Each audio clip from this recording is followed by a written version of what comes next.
There are 3 ways to learn from other people. The first is to listen to the cassettes and read the books by and about people who've accomplished great things. All the successful people I know and work with around the world are good readers. They just read. They are so curious that they are driven to read because they just have to know. It is one of the things they all have in common. Here's a good phrase: all leaders are readers. And they use cassette programs too, especially while they're in the car or during other times when they can't read. Cassettes can help all of us easily pick up new ideas and new skills. Did you know there are cassettes and books on how to be stronger, more decisive, a better speaker, a more effective leader, have a better effect on other people, become more loving, develop personality, get rich, develop influence, become sophisticated, and people don't use them? How would you explain that? Did you know that hundreds of successful people have written their stories in books and told how they did it on cassettes like this, and people don't want to listen? How would you explain that? The guy's busy, I guess. He says, well, yeah, if you worked where I work, by the time you struggle home, it's late. You've got to have a bite to eat, watch a little TV, and get to bed. You can't stay up half the night and read.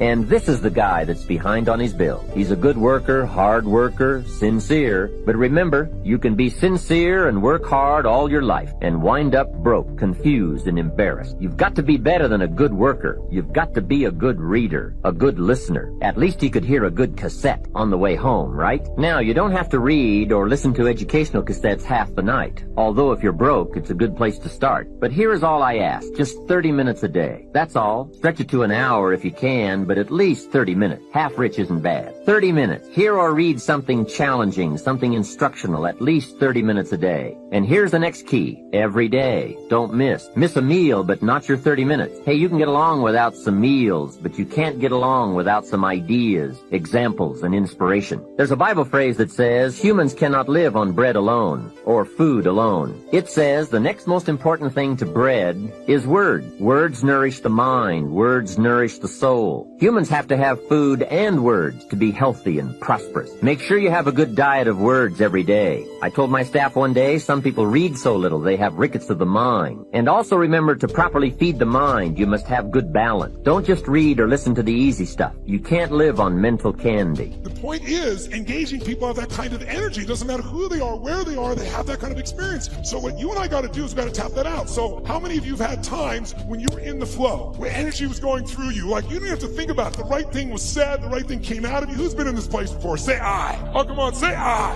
Who's ever had a time where you did something, after you did it, you thought, I can't believe I said that. I can't believe I did that. That was so stupid. Who's done this before? Say I. Who's done something where after you did it, you went, that was me. I don't know how I did that shit. That was cool shit. Who's ever impressed yourself? Say I. Now you're the same person. How come one situation you're an idiot, the other one you're brilliant? Who's ever forgotten how to spell your own, how to remember, let's say, your own email or your home phone number, or how to spell a difficult word like the? Let me see your hands here. In fact, phone numbers are crazy now for most of us, right? Because now we have this outboard brain. If we lose this brain, we're screwed. I don't even know how to call my mom, for God's sakes, right? You don't know what to do when you don't have this thing. So the point of the matter is, if we increase the energy in the work, so now here's the thing, where does energy come from? Does energy come from sleep? Yes or no? Really? Who here has ever slept 8 hours and still been tired as shit? Let me see your hands right here. Okay, so that wasn't it, right? Is it food that gives you energy? Really? Thanksgiving's coming. I know what you're going to do, right? You're going to get to Thanksgiving. It's about giving thanks. You're going to take care of this nurtured body of yours. You're going to say, no, give me the vegetables, a little this, a little that, right? Now, what do people do at Thanksgiving? What do? Eat everything within reach. And when you're totally stuffed and you can't have another bite, and you say, I'll never what? I'll never eat again. And somebody goes, pumpkin pie? You go, okay.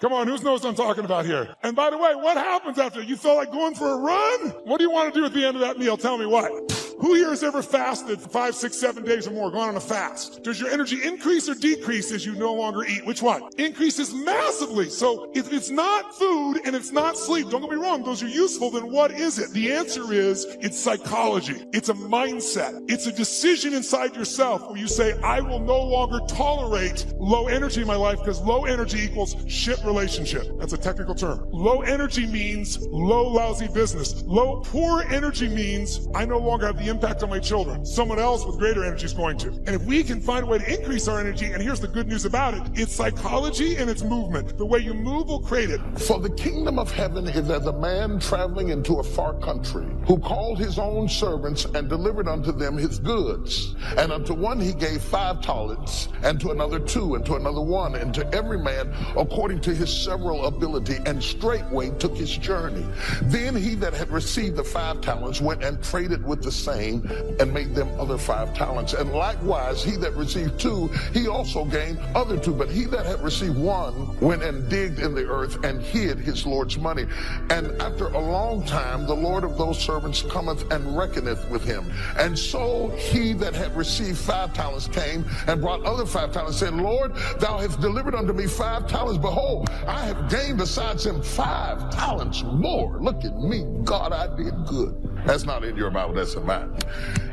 His Lord said unto him, Well done, thou good and faithful servant. Thou hast been faithful over a few things. I will make thee rule over many things. Enter into the joy of the Lord. He also that had 2 talents came and said, Lord, thou deliverest unto me 2 talents. Behold, I have gained 2 other talents beside them. And his Lord said unto him, Well done, good and faithful servant. Thou hast been faithful over a few things. I will make thee ruler over many things. Enter thou into the joys of the Lord. Then he which had received the 1 talent came and said, Lord, I knew that thou art a hard man, reaping where thou hast not sown and gathering where thou hast not strewn. Watch this closely. I was afraid, and I went and hid thy talent in the earth, and lo, there thou hast that which is thine. His Lord said unto him, Thou wicked and slothful servant, thou knewest that I reap where I sowed not and gather where I have not strawed. Thou oughtest therefore to have put my money to the exchangers, and then at my coming I should have received mine own with usury. Take therefore the talent from him and give it unto him which have 10 talents, for unto everyone that hath shall be given, and he shall have abundance. But from him that hath not, it shall be taken away that which he seemeth to have. Can the church say amen?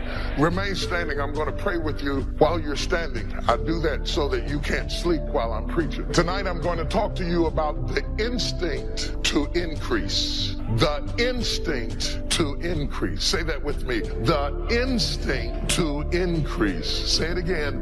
The instinct to increase.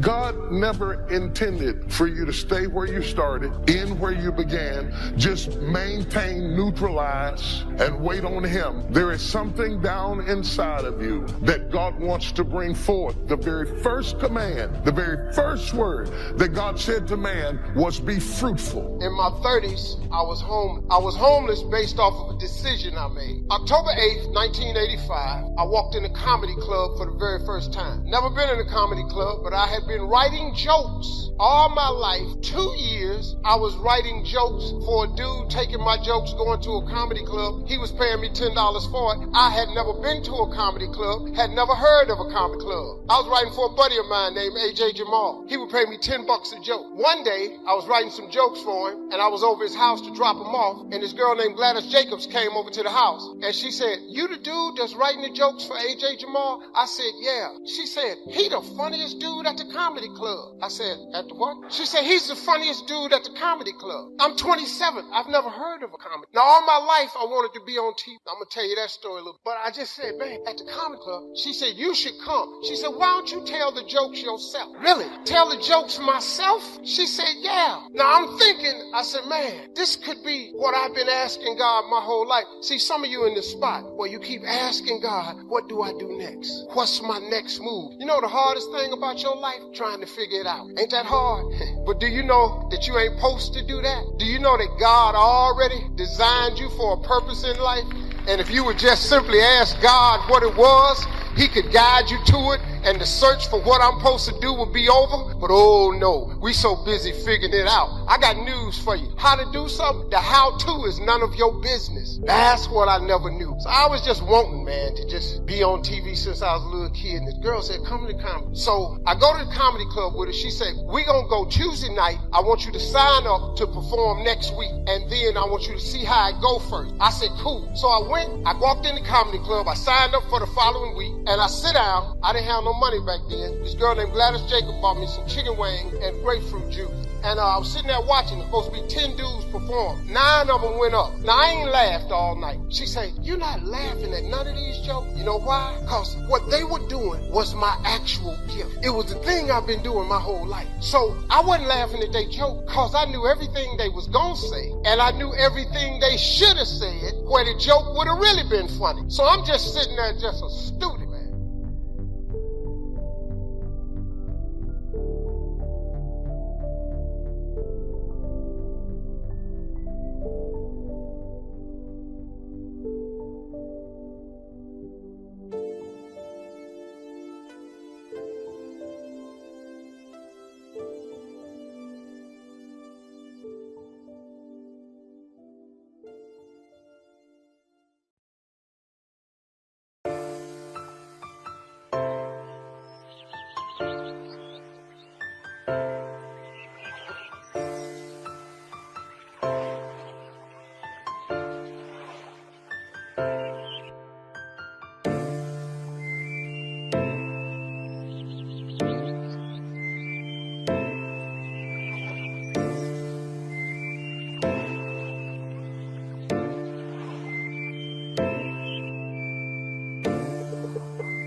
Believing something can be done paves the way for creative solutions. Believing something can't be done is pure destructive thinking. This applies to all situations, little and big. Political leaders who don't genuinely believe that permanent world peace can be attained will fail in their pursuit of peace, because their minds will be closed to creative ways to bring about peace. Likewise, the salesman who doesn't believe that that prospect can be sold won't sell that prospect. But, and this is the important part, you can find solutions to business and personal problems if you believe you can. You can find a way to buy a new, larger home if you believe you can. Belief releases your creative power. Disbelief puts the brakes on. Belief is basic to creative thinking. Now, here are 2 suggestions that are guaranteed to help you develop your ability to think creatively. First, eliminate the word impossible from your thinking and speaking vocabularies. Impossible is a failure word. The thought, it's impossible, sets off a chain reaction of other thoughts to prove it's impossible. Second, conduct this experiment. Think of something special you've been wanting to do but felt you couldn't. Buying a new television, or taking a trip to Europe, or taking a dancing class, or whatever. Now, make a list of the reasons why you can do it. Many of us defeat our desires simply because we concentrate on why we can't achieve them. But for successful people, the only thing worthy of mental attention is why they can. So find the reasons you can do the special things that you want to do, and then put those reasons to work to accomplish them.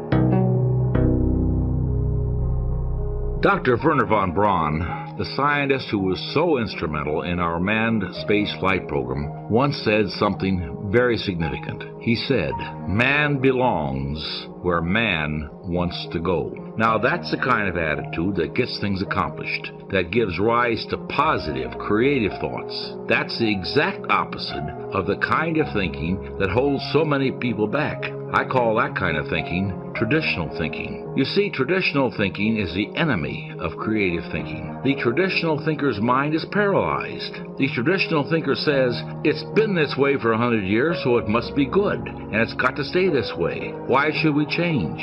Well, I'll tell you why change is worth risking. Change is what brings about progress. Personal progress, work progress, world progress. If you want success, the only way you're going to get success is through change.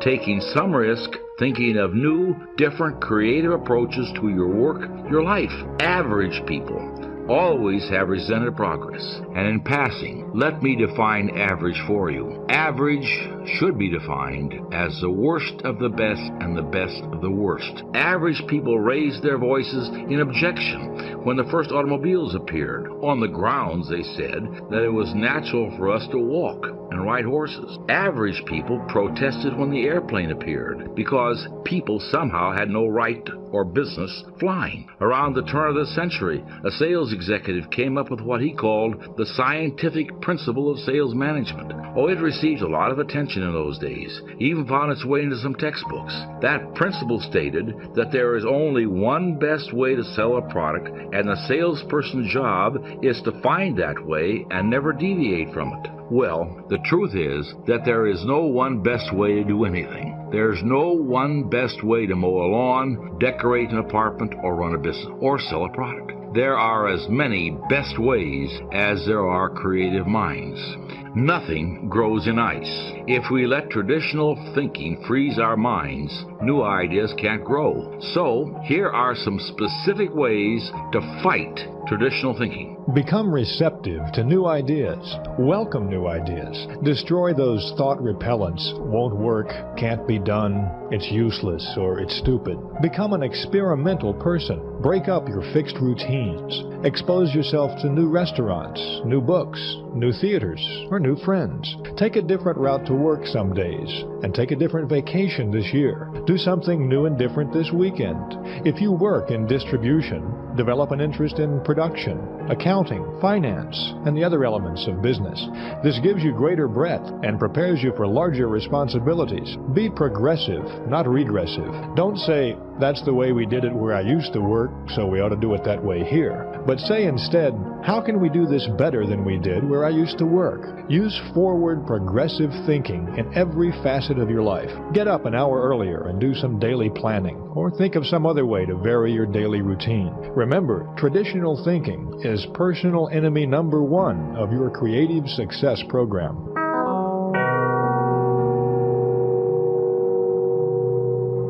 Every day, we are reminded of one of the most basic facts of business life in this country. Successful businesses are always looking for new, innovative, and better ways of doing things.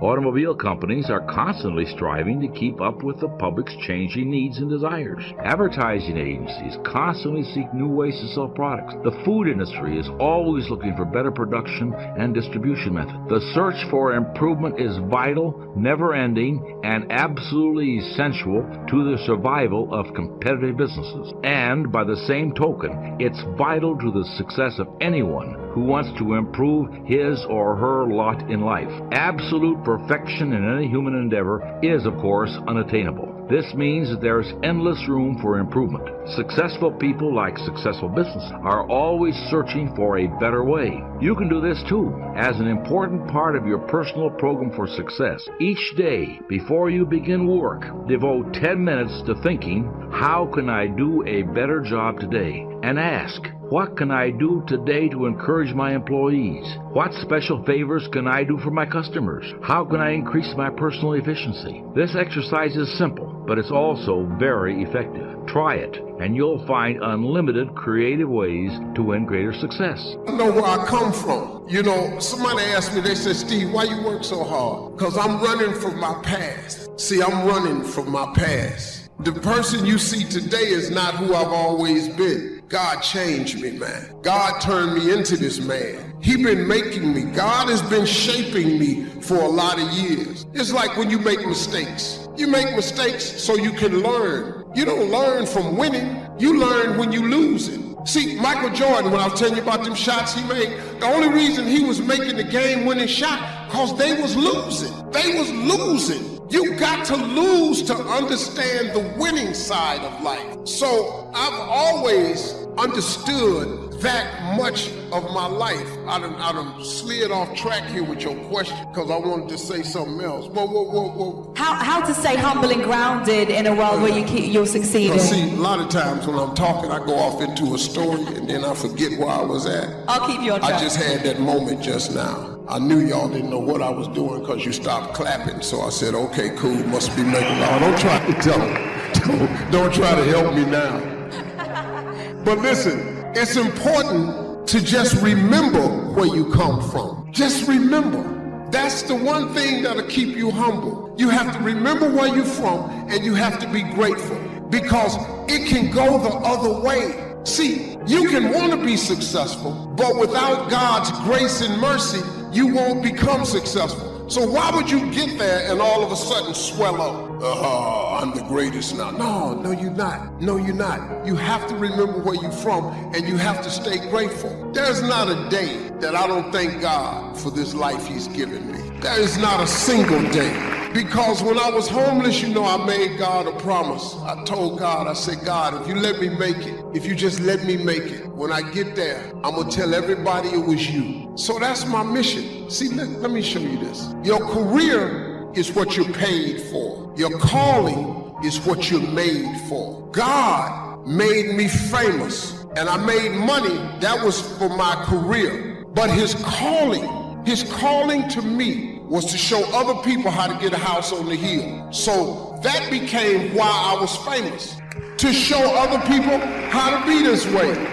To cross across oceans to tell my story. To cross religious beliefs. When I sat with Your Highness yesterday, he told me that Islam, this is what he told me, I'm repeating directly what His Highness told me. He said that Islam believes in all faiths, that it is a religion of peace, that Islam believes in Muhammad the Prophet, in Jesus Christ, in all of it. That is what being a Muslim is. This is what he told me.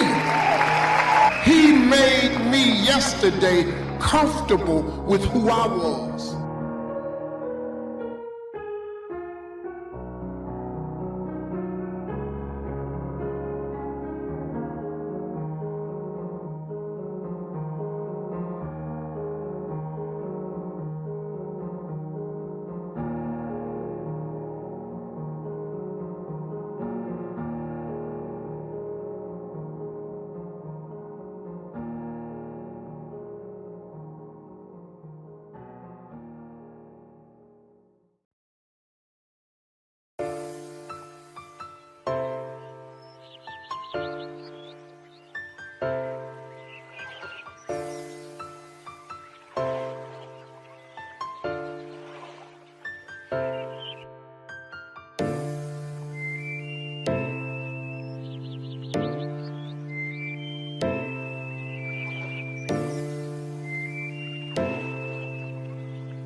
It's easy when you finally find yourself in a good job to stop pursuing mental development. Have you heard about the accelerated learning curve? From birth up until the time we are about 18, our learning curve is dramatic, and our capacity to learn during this period is just staggering. We learn a tremendous amount very fast. We learn our language, our culture, our history, science, mathematics, everything. But guess when this learning curve starts to taper off? When we get our first job, usually. Now sometimes, for some people it will continue, but sure enough, here's where it usually levels off. If there are no more exams to take, if there's no demand to get out paper and pencil, why read any more books? Now you will just learn by some experience, just getting out there and by doing it wrong and doing it right and stumbling around. You learn some. But can you imagine what would happen if you kept an accelerated learning curve all the rest of your life? Can you imagine what you could learn to do, the skills you could develop, the capacities you could have? So here's what I'm asking you to do.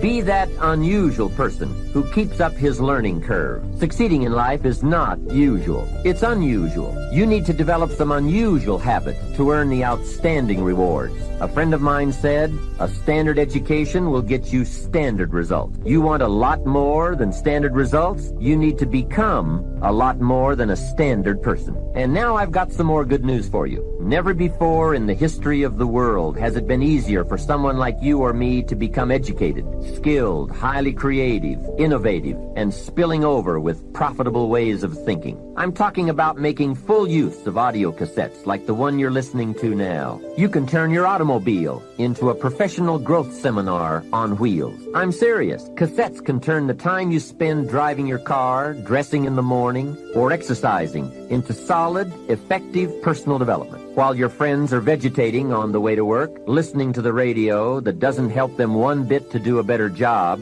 you're picking up new negotiating skills, better sales technique, or a new creative way to solve problems. Keep building your library of fine, quality cassette resources. There isn't a better place you can put a few dollars every month. Become a student of good ideas, wherever they can be found. Always be on the lookout for a good idea. Start with all the things you can do to make your life better and make you feel better about yourself. Make a list. Life will give you some pretty big challenges if you can handle the small ones. But unless you practice on the small ones and master those, you don't have a chance for the major one. A man strides out of his house to go straighten out the corporation, and he has not yet straightened out his garage. Who's kidding who? So work on all the disciplines that will improve the quality of your life. And here's an important thought. Everything affects everything. everything else. Every lack of discipline affects every other discipline. Mistakenly, the man says, "This is the only place I let down." See, that's not true. Every letdown affects the rest of your performance. Now here's the positive side. Every new discipline affects every other discipline. Every new thing you try affects the rest of your performance. Isn't that exciting? So get started on every small discipline you can think of. You can't believe what it will do for your self-confidence. And remember, the greatest deterrent to success is lack of self-confidence. And lack of self-confidence comes from not doing what you could do. Next comes self-motivation. And really, it's the only kind of motivation there is. Self-motivation. I was on a lecture tour in Australia not long ago, and the press interviewed me. And they asked me, "Mr. Rohn, are you one of those American motivators?" I said, "No, I'm a businessman. I can share my ideas and my experiences, but people have to motivate themselves." Hey, I found out you can't change people. They can change themselves, but you can't change them. Lord knows, I've tried. I had a super group of salespeople back in those early days, and I said, "I'm going to make them successful if it kills me." Guess what? I almost died. You can't do that. In management, we learn good people are found, not changed. If you want good people, you have to find them. That's the best answer I can give you. If you want motivated people, you have to find them, not motivate them. The first rule of management is don't send your ducks to Eagle School. Why? Because it won't work. I've tried it all. I picked up a magazine not long ago in New York, which had a full-page ad in it for a hotel chain. The first line of the ad read, "We do not teach our people to be nice." Now that got my attention. And the second line said, "We simply hire nice people." I thought, what a clever shortcut. Motivation is a mystery. Why some people are and some are not. Why does one person in sales see his first prospect at 7 in the morning and the other salesperson sees his first prospect at 11 in the morning? Why would one start at 7 and the other start at 11? I don't know. I call it mysteries of the mind. I give a lecture to 1,000 people. One walks out and says, "I'm going to change my life." Someone else walks out with a yawn and says, "I've heard all this stuff before." Why is that? Why aren't they both affected the same? I don't know. I call it mysteries of the mind. I'm gonna have to get another mentor. I'm gonna have to start using other people as examples. Somebody interviewed me one time, saw a picture with me and Bill Cosby. Bill Cosby got my sons in Morehouse. This lady said, "You're still friends? How could you be friends with Bill Cosby?" I said, "Because we was friends." How could you be friends with a man like that? I ain't know none of this. What is you talking to me for? I got the news when you got the news. He ain't never saying nothing to me about this. I had never heard of this. "Well, are you still friends with him?" I said, "Yeah." I find that despicable. I stopped and I said, "Man, can I ask you something? You ain't got no friends ever done something real messed up?" My brother did something real messed up one time. He's still my brother. Still went on there to see him. I got friends that done something messed up. I got a partner in jail doing 3 life sentences. Still holler at him. He called me the other day. I'm waiting on him. "You have a collect call from State Penitentiary." I didn't hear that. "Steve, what's up?" I said, "Man, what's happening?" "Man, it's me, dog." I said, "Man, what's happening? You out?" He said, "No." I said, "What you calling me on?" "I got a cell phone." Click. I gotta hang this phone up, because when they find that cell phone, they can't trace numbers, and all of a sudden Steve Harvey numbers show up. I can't talk to this fool in here doing 3 life sentences with no damn cell phone.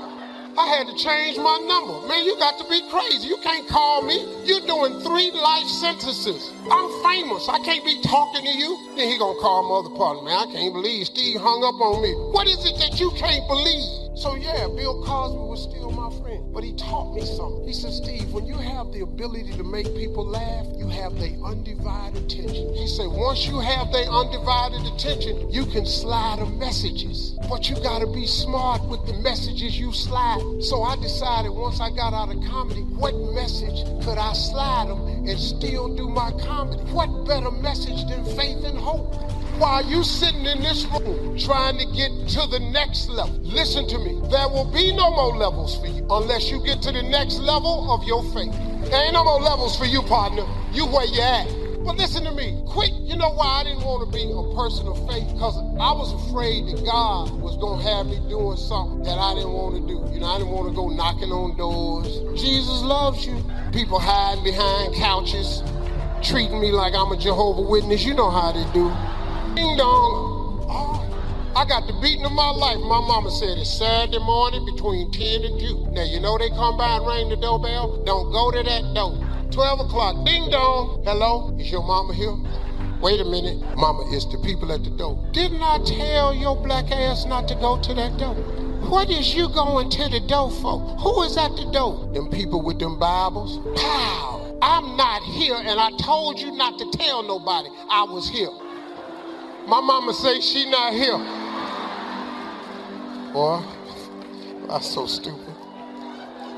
So I was afraid of becoming an outward man of faith because I didn't want God to make me do something that he wanted to do. I don't want to be no Bible thumping preacher. I ain't no holy roller. I ain't want to be no person when I walked in the room, everybody turned around. I didn't want to get on nobody's nerves like some of y'all. You ever call somebody's house and they got that answer machine with the whole book of John on it? You ever call somebody answer machine? Dearly beloved, you know God loveth you and haveth hither not. Whenceforth thine own heart be true, knowing that Jesus loveth, crucified in the holy name, blood of the Lamb, washed in his beckoning power, knowing that he is essential to your life, blood of your loving, lasting Father. All these Christ and holy, henceforth and furthermore, asking all of these things with your righteous blood in your hand of him, knowing that all things is possible through Christ that love the Lord, realizing that nothing comes without his strength. All things are possible of him to strengthen me in Jesus' name. Amen. That sound of the tone, leave a message. Dog, I just called to say hi. Them people like that, I ain't want to be one.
We'll be right back.